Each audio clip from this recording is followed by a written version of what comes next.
Welcome back to my channel The Helpers, and today we're going to discuss the topic of surds. Now there are a few basic points which we need to remember, and I've written them over here, okay? So if the question is 2 under root m into 3 under root n, the answer will be 6 under root m into n. Why is this? Because the values that are outside the under root are multiplied, and the values that are inside the under root are multiplied as well, right? So 2 multiplied by 3 will be 6, and the inside value, which is m and n, will be multiplied to be mn. 6 under root mn. The second very important thing to learn in surds is this rule, okay? So there's a multiplication sign over here, and there's a plus sign over here, okay? In this case, if the values inside the under root are the same, then the values outside the under root will be able to add, okay?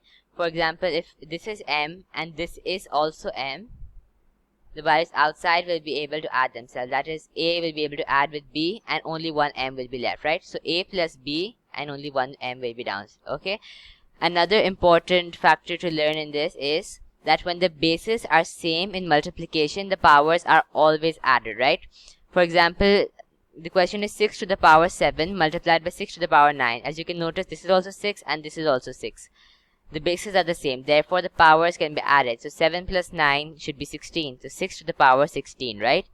In the same way, when the bases are same in division, the powers are subtracted, right? For example, if the base over here is 6 and the base is also 6 over here, the powers, that is to say 7 and 9, will be subtracted, right? So 7 minus 9 is minus 2, and that is our answer, right? So let's consider some questions to make things easier. Okay. Now the first question, and I forgot a major part. Anything to the power 0 is 1, okay? For example, if the question says 210 to the power 0, the answer will always be 1.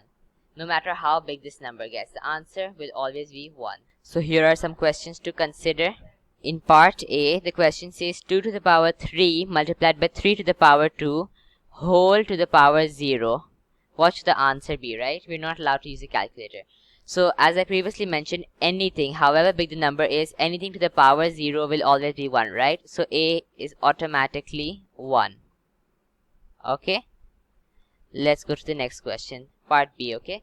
So 8 whole 1 upon 2 multiplied by 8 whole to the power 1 upon 6, okay? So the first thing we need to do is we need to turn this number into a prime number, right? We need to make it as small as possible, because that is another rule, okay? So 8 can be a power of 2, okay? In that case, 2 to the power 3 will always be 8. Multiplied by 1 upon 2, because that's also another power, so the powers will multiply. Multiplied by 1 upon 2. Upon 2, okay? Whole, this is multiplied by 8. 8 will again be turned into 2 to the power 3.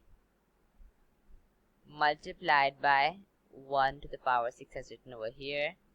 1 to the power 6, okay? Now as 3 and 6 go in the same table, they can be simplified. 3 1s are 3 and 3 2s are 6, right? So the value should be 2 to the power 3 multiplied by 1 upon 2. So there should be 2 multiplied by 3 and 1 is 3 1s are 3. 3 upon 2 multiplied by 2, and this was only 1 was left over here and 2 was left over here. That is 2 to the power 1 upon 2. Now as I mentioned over here in the top, when the bases are same, the powers are added, right? So in this case, the bases are the same, 2 and 2, the powers should be added. So 3 plus 1 is 4. 4 upon 2. Okay, so 2 to the power 4 upon 2.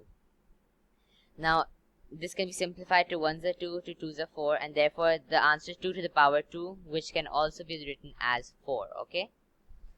Now I'll clear this place up to do the next question. Okay.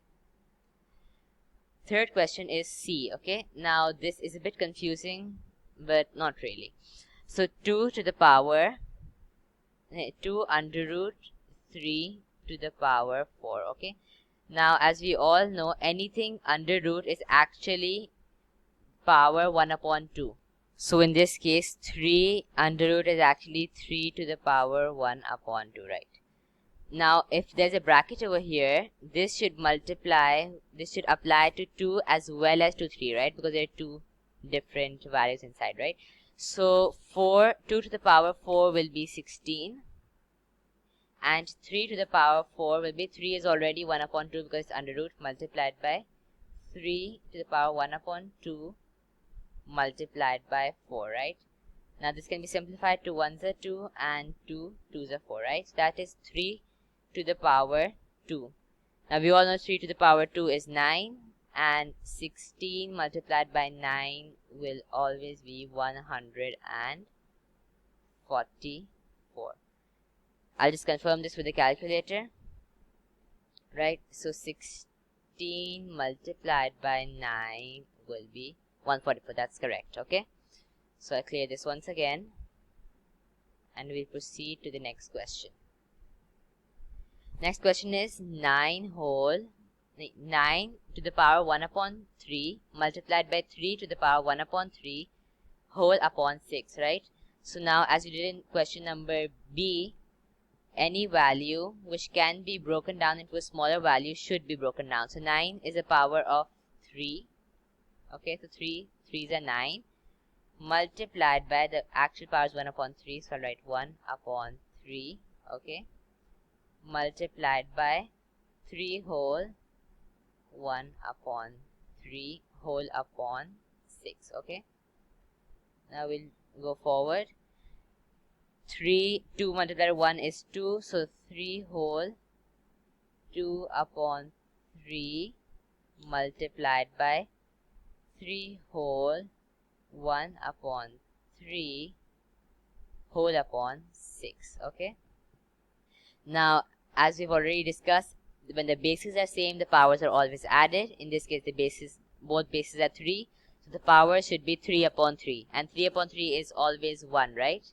So therefore this should entirely be 3 to the power 1, which is 3 upon 6. Okay, and this can easily be simplified. 3 1s are 3, 3 2s are 6. Therefore the answer should be 1 upon 2. Okay, I hope you're doing this with me, because that will make things easier. Okay, now part number E. I want you to do part number E yourself and tell me the answer in the comment section so that you can also do some practice, and I will try to respond if the answer is correct or not. Okay, now for the next part. The next question states 3 to the power 1 upon 3 multiplied by 3 to the power 1, or actually 3 to the power 0 multiplied by 9 to the power 1 upon 3 whole upon 27 to the power 2 upon 3. Now this looks confusing, but it's not actually. 3 to the power 1 upon 3 we'll write just as that, 1 upon 3. 3 to the power 0, as I've discussed, anything to the power 0 is 1. Okay, then 9 to the power 1 upon 3, we'll simplify this to 3 to the power 2 multiplied by 1 upon 3 to the power 1 upon 3. Okay, whole upon 27. Now 27 can be simplified into 3 to the power 3. Okay, because 3's are 9, 9 3's are 27. Okay, multiplied by 2 upon 3. 2 upon 3. Okay, now let's solve it further. Now as we know, the bases are same, so the powers should be added. This is 1 upon 3 plus this we multiplied, so 2 upon 3. 1 upon 3 plus 2 upon 3 is actually only 1. Okay, because that will be 3 upon 3, which will be 1. Okay, now for the value which is beneath which is dividing, so 3 and 3. Now 3 and 3 can be cancelled. 3 1s are 3 and 3 1s are 3. Therefore the only value left will be 3 to the power 2, which is 9. Okay, now we can further simplify this. 3 1s are 3 and 3 3's are 9. Therefore our answer is 1 upon 3. And that concludes our question. Now please like and subscribe to my video, because I'm actually making a big effort. If you would return the effort with a subscribe, I would be really happy, and it would give me an incentive to work harder next time. But for now, goodbye.